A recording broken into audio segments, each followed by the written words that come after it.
के संपर्क से वही लकड़ी कोयला बनकर कालिमा देती है और फिर राख बन जाती है। अंगारवत खलो दीप्तो, खल मतलब दुष्ट दुर्जन अर्थात मिथ्यात्व से सहित जो जीव है, मली व भस्मावेत कालिमा को जन्म देता है अथवा राख बन करके उसका कोई मूल्य नहीं रहता। शास्त्र तो शास्त्र ही है, जिनवानी जिनवानी है, पवित्र है, लेकिन जिनवानी का स्वाध्याय करते समय यदि रूढ़िवादिता को पकड़ लिया, परंपरा को पकड़ लिया, पंथ को पकड़ लिया तो क्या होगा? मली व भस्म व भवेत, वो फिर निखरता नहीं है। सोना जैसे दमकता है, निखरता अग्नि का संपर्क से। रूढ़िवादिता हमें कहाँ ले आती है, पतन क्यों ले आती है? ग्रंथकार लिखते हैं, देखो केले का फल है, खाने में बहुत स्वास्थ्यवर्धक है, लाभदायक है, और केले का छिलका खाया और मार्ग पर छोड़ दिया, वो छिलके पर पैर पड़ गया तो फिसल करके गिर जाता है। अब केले को हम क्या कहें? सुखकारी भी है और वही केले का छिलका क्या बड़ा दुखकारी, दुख का कारण बन गया।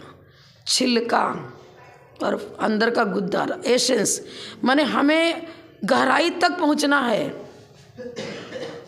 चावल है, छिलका ऊपर का कोई खाता है क्या?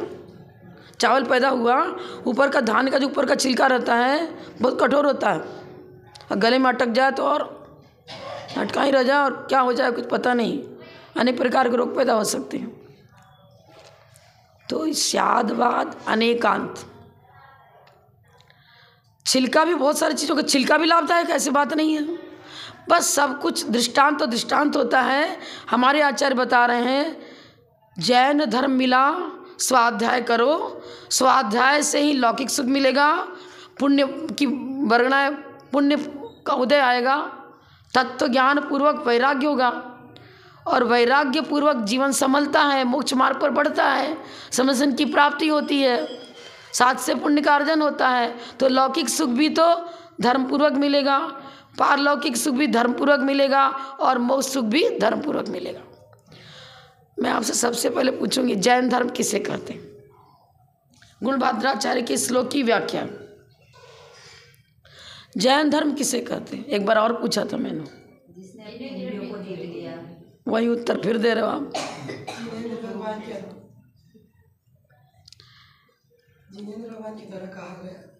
स्यादवादो वर्ते अस्मिन, मूल नींव यही है। श्रुत ज्ञान की चर्चा चल रही ना, कौन सा ज्ञान?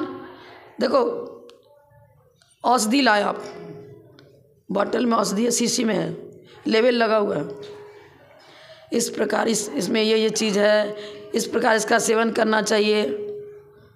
अब जो लेबल को घोट करके पी जाओ, कागज़ को ऊपर से उखाड़ के, रोग ठीक हो जाएगा क्या? नहीं होगा ना। शाब्दिक ज्ञान शब्द से रट रहे हैं, आत्मा ये है, परमात्मा ये है, शादवाद इसको कहते हैं, नए इसको कहते हैं, प्रमाण इसको कहते हैं, रत्नात्र समझन का स्वरूप ये है, सम्यक ज्ञान का स्वरूप ये है, सम्यक चारित्र इसको कहते हैं। अभी लेवल को पढ़ रहे हो, वो लेवल को घोट करके पी जाओ तो रोग दूर होता नहीं है। इसी प्रकार जीवन भर शब्दों को घोटते रहो, शब्दों को घोटते रहो जीवन भर, लेकिन प्रैक्टिकल में कुछ भी नहीं आया तो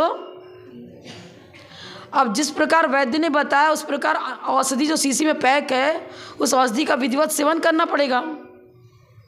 इसी प्रकार से सुतम मति पूर्वम शुद्ध ज्ञान को प्राप्त किया, पर यह द्रव्य शुद्ध थ्योरी है, और थ्योरी का आधार लेकर क्या करना है?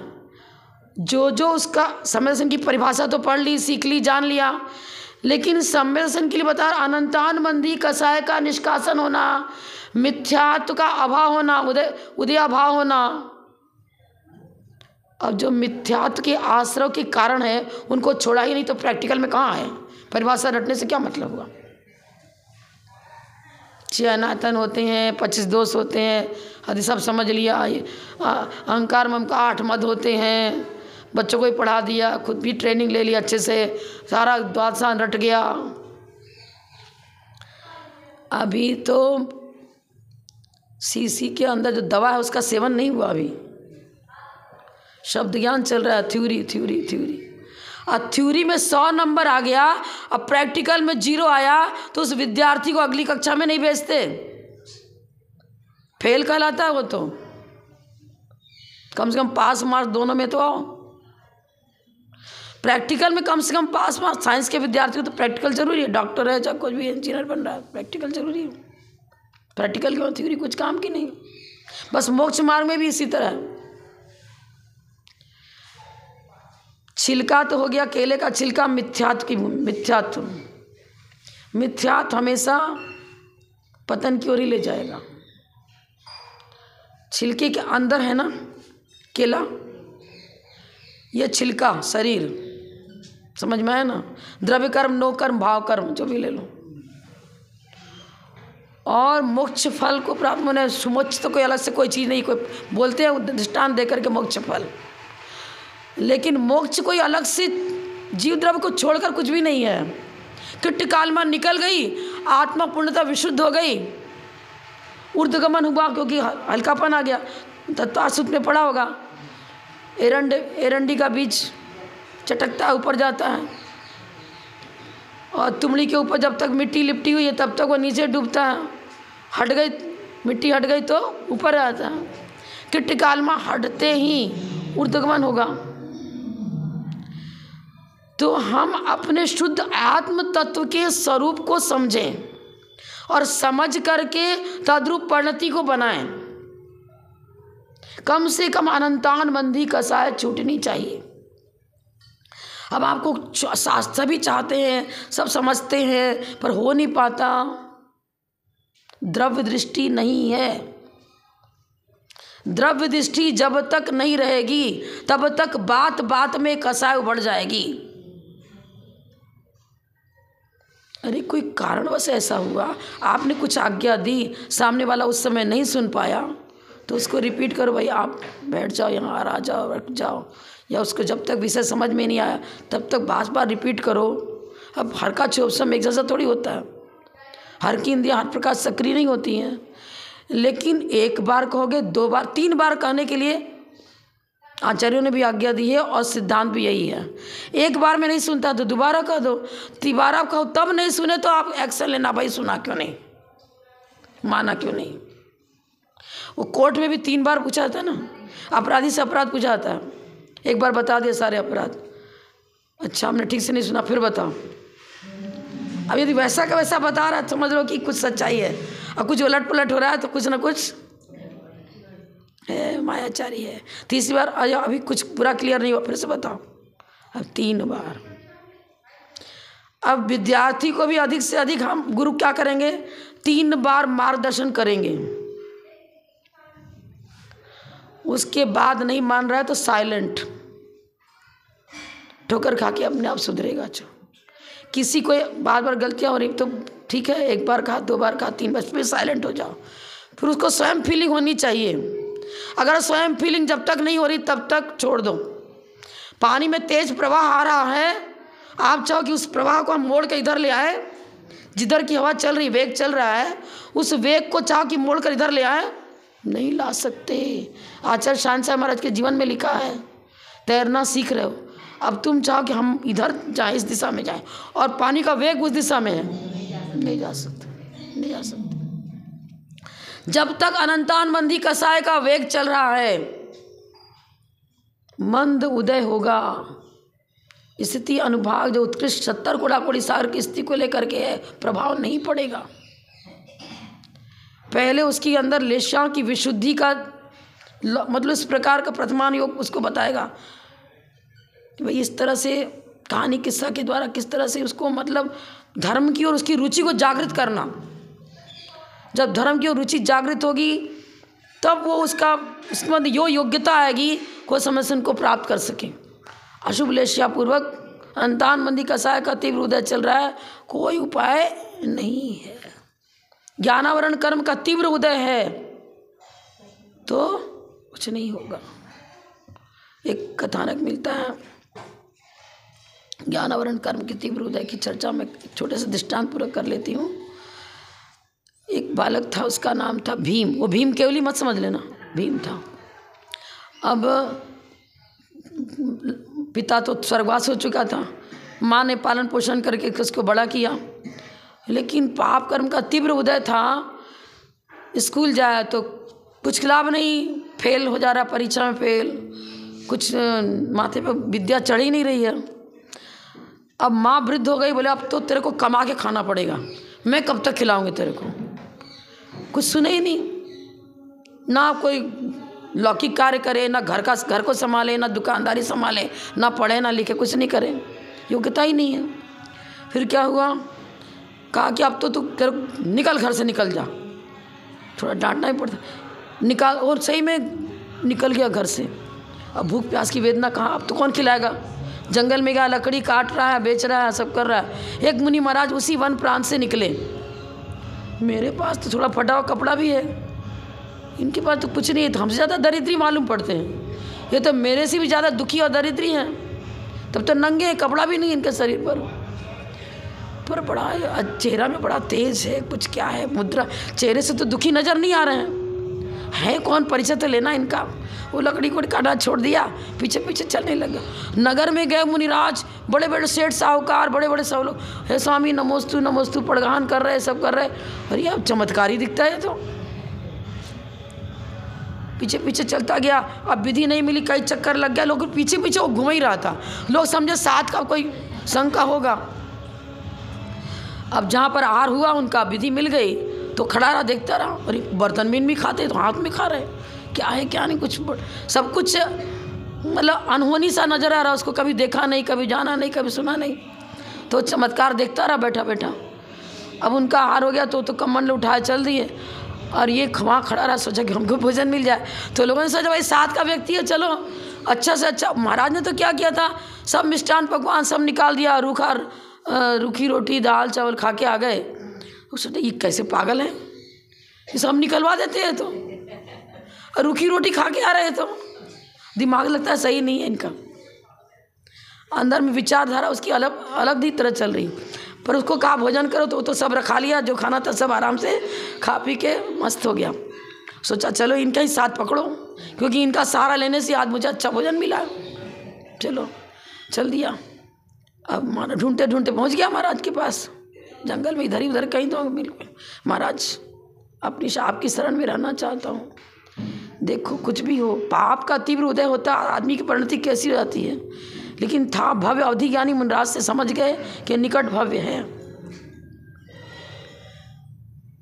व्यक्ति की पर्याय को देखकर यदि हमसे एलर्जी हो जाती है, उससे घृणा हो जाती है, उसको प्रति घृणा पैदा कर लेते हैं, तो ये पर्याय बुद्धि उसके लिए तो घातक है ही, और हम उसके साथ दुर्व्यवहार करते हैं, हमारे लिए भी घातक हो गया। तो शेर का जीव ही तो भगवान महावीर बना था। मुनि महाराज ने शेर को देख करके अरे छोड़े, तो सिंह है, क्रूर जीव है, हिंसक है, इसको क्या संबोधन दे, क्या समझेगा ये। नहीं, शेर की पर्याय में भी समझ आ गई उसको।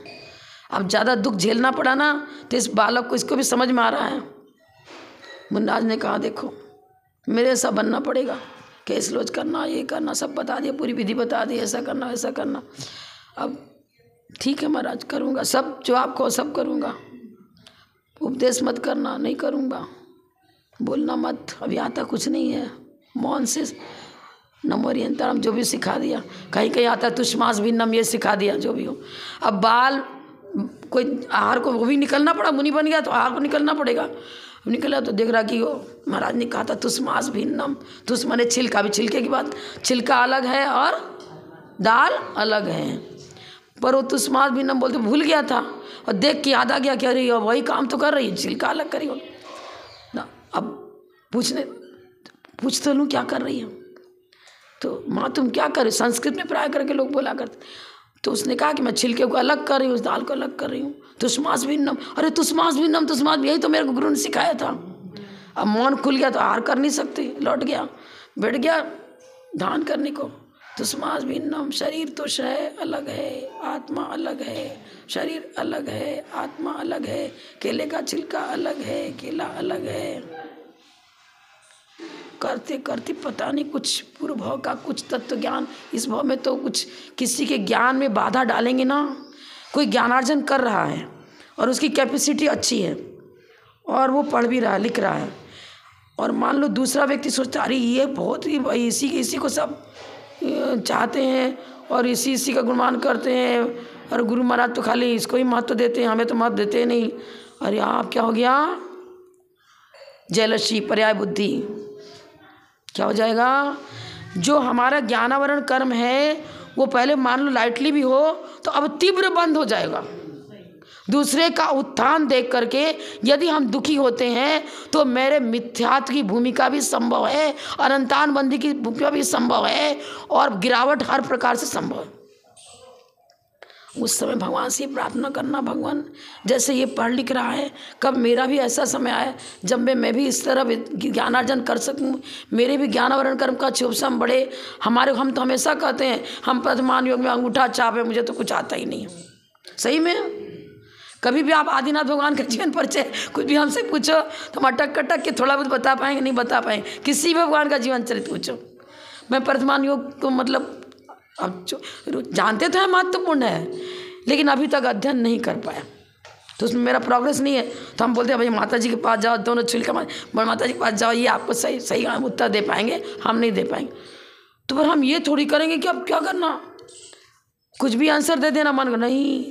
जितना सीखा है, जितना पढ़ा है, उतना ही योग्य आंसर देने का अधिकार है, और मन गणंत कुछ भी उत्तर नहीं देना।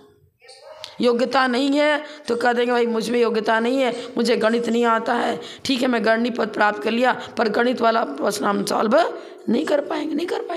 उसमें क्या, हम अपने से छोटे के पास भेजेंगे, वो इस विषय में ज़्यादा सुज्ञ ज्ञानी है, जानकारी, उसके पास भेजो, क्योंकि मेरे मन अंदर उस प्रकार की।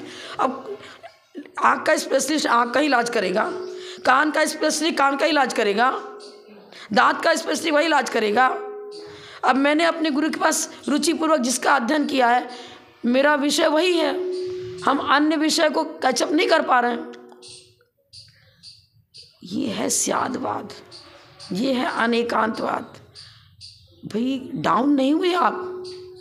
यदि हमने कह दिया कि इस विषय में मैं मूर्ख हूँ, तो सही में ज्ञान नहीं तो मूर्ख ही कहना पड़ेगा, पर मोक्ष मार्ग में मूर्ख नहीं हूँ,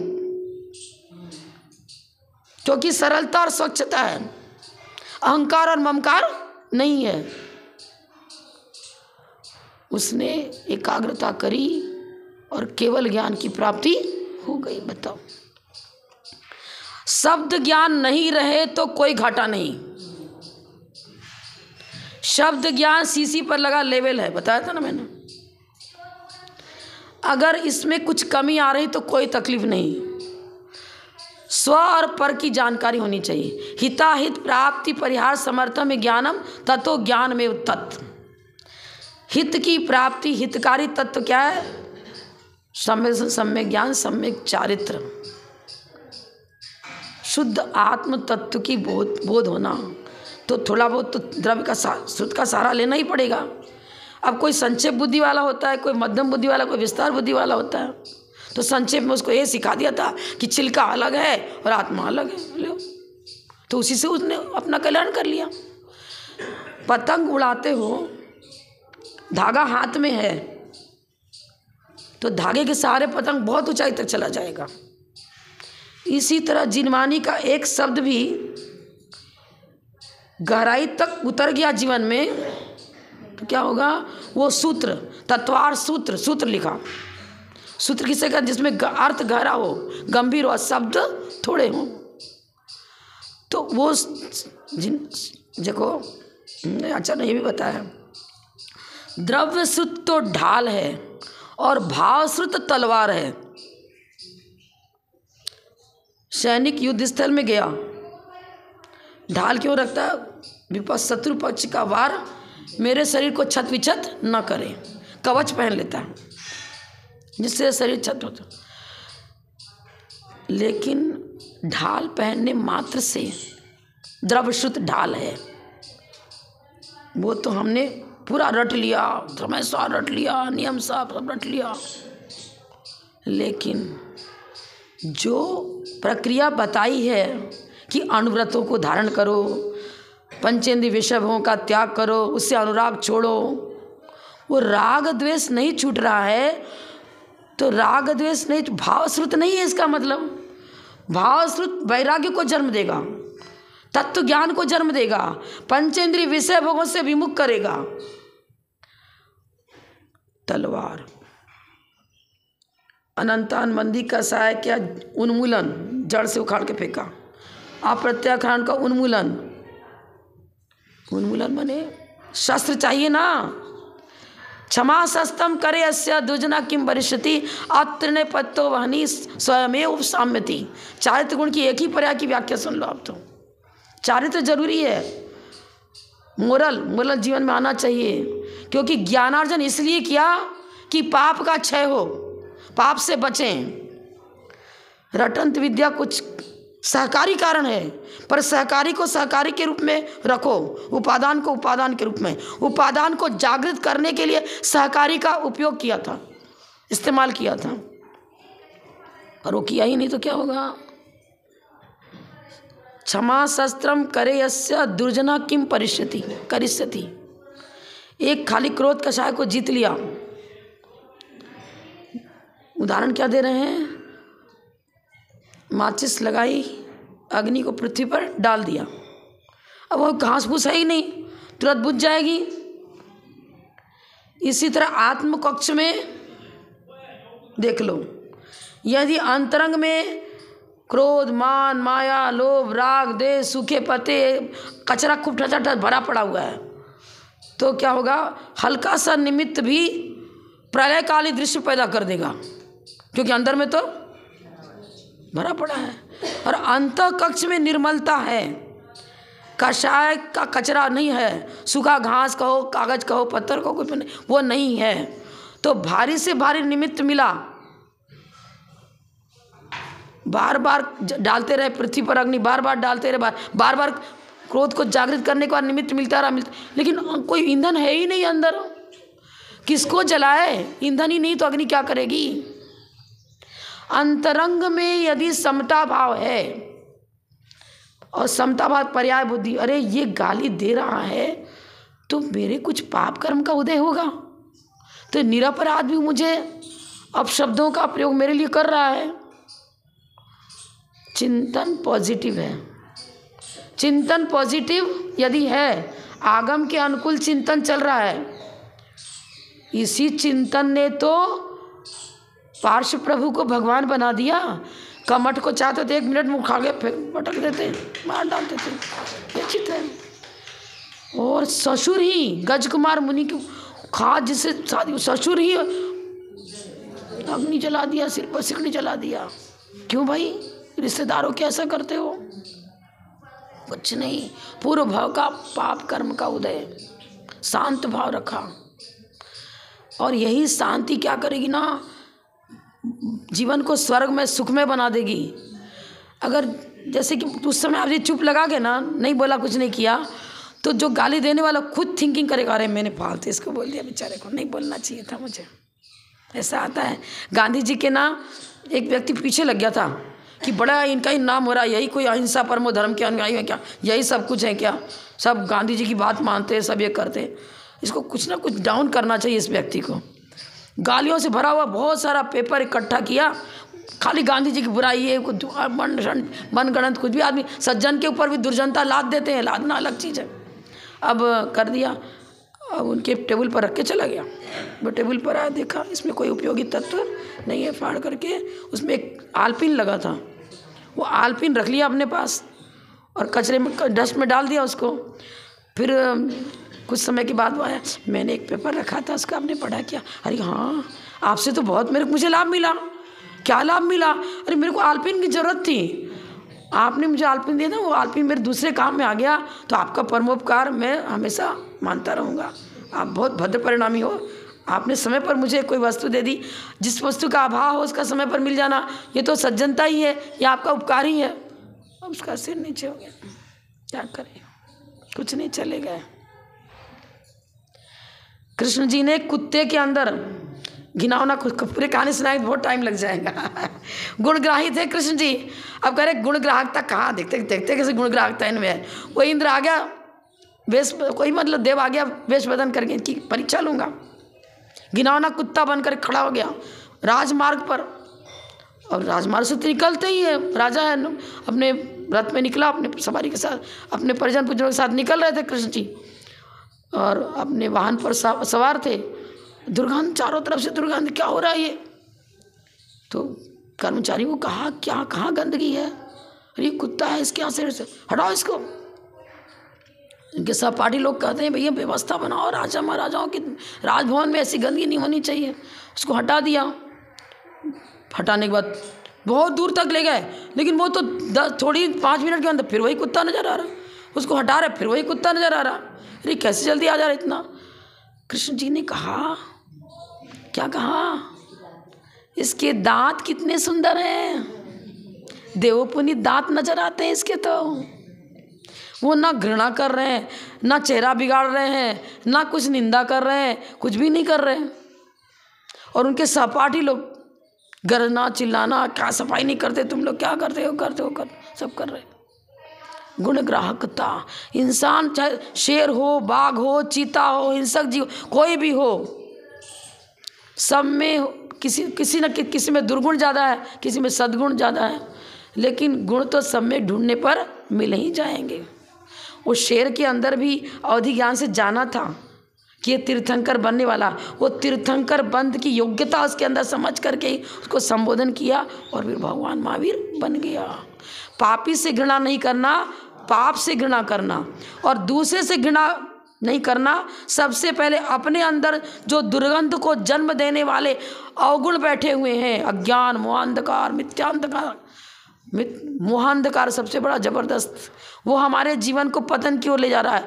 अपने तो मोहांधकार को दूर किया नहीं तो अंधेरा अंधेरी को दूर करेगा क्या, अंधेरी अंधेरी को दूर करेगी क्या। इसलिए तो गांधी जी ने भी कहा था, छोटे बच्चे को सब सुना हुआ होगा। अब वो गुड़ बहुत खाता था, तो गांधी जी के पास ले गए, बच्चे आप सबका सुधार करते, बच्चे को भी सुधारो, गुड़ खाता है और बीमार पड़ा रहता है। अब वो खुद गुड़ खा देते खुद, कैसे उसको क्या गुड़ छोड़ दो।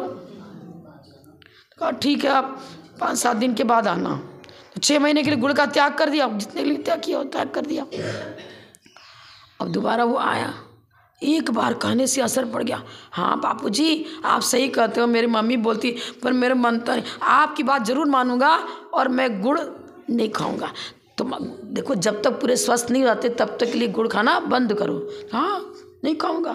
अब माँ कह रही खा ले थोड़ा बहुत तो खा ले। नहीं, मेरे को बापूजी ने कहा है जब तक स्वस्थ नहीं हो जाओ तब तक गुड़ नहीं खाना। मुनियों की बात समा जाती है समय सार की, और पंडित समय सार बाँच रहे हैं तो नहीं समाती क्यों।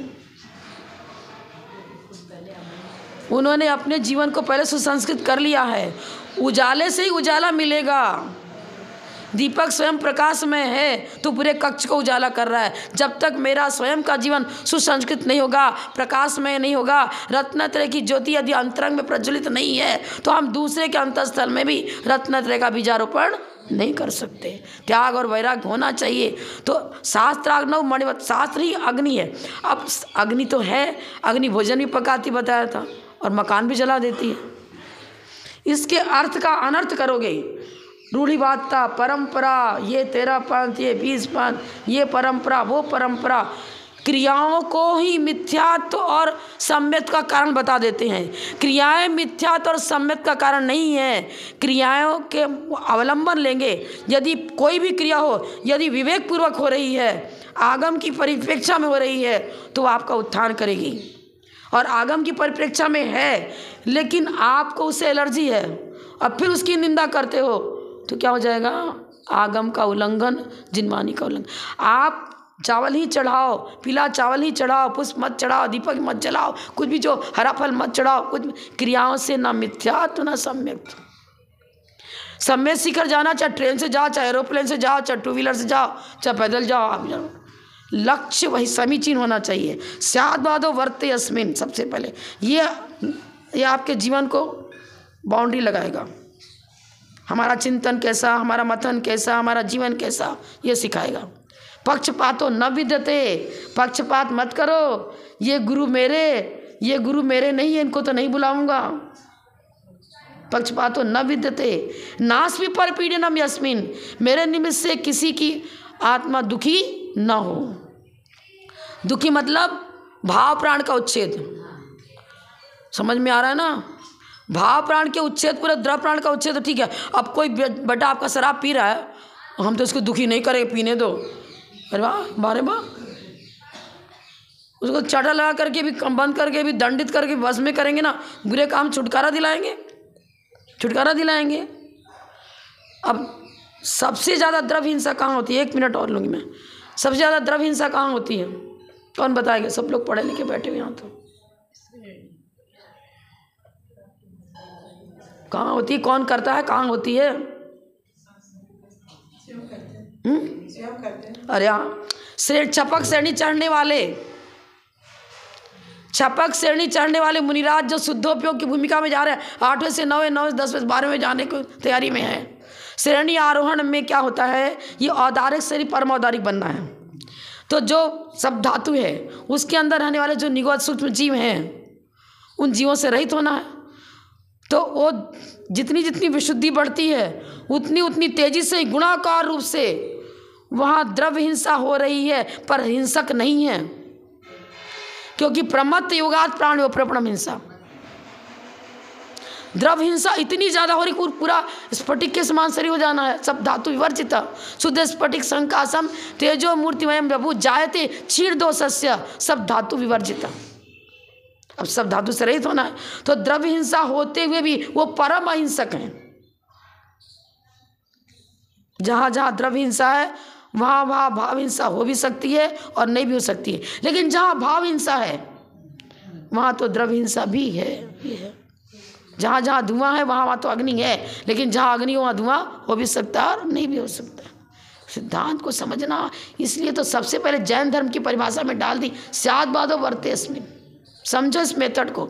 मेथड ही नहीं समझा, मीडियम इंग्लिश सीखा ही नहीं, तो इंग्लिश में बोल पाएगा क्या और सुना हुआ समझ पाएगा क्या? जैन फिलॉसफी को सीखने के लिए इसका सहारा लेना पड़ेगा, और इसको सीखना चाहते ही नहीं हैं। इसलिए क्या बोलते हैं, लुढ़कवा लोटा, कभी इधर लुढ़ के, कभी उधर लुढ़ के, कभी उधर लुढ़ के, और ठिकाना ही नहीं है। तो लुढ़कवा ही रहेगा भाई। सर्प को भी अंदर जाना है तो पहले सीधा होकर तब अपने बिल में घुसता है, टेढ़ा घुस भी नहीं पाएगा वो। तो सुई में धागा डालना है तो भी सीधी रहेगी तब धागा डल पाएगा। इसी प्रकार अंतःकक्ष में प्रवेश करना है तो ऋजुता सरलता चाहिए, तब वो अंत प्रविष्ट हो पाओगे, नहीं तो नहीं हो पाए। जब लोग परम पूजा प्रथम कर निहारिकारत श्री 105 विजयमती माता जी की जय, जैन धर्म की जय, जिनवानी माता की।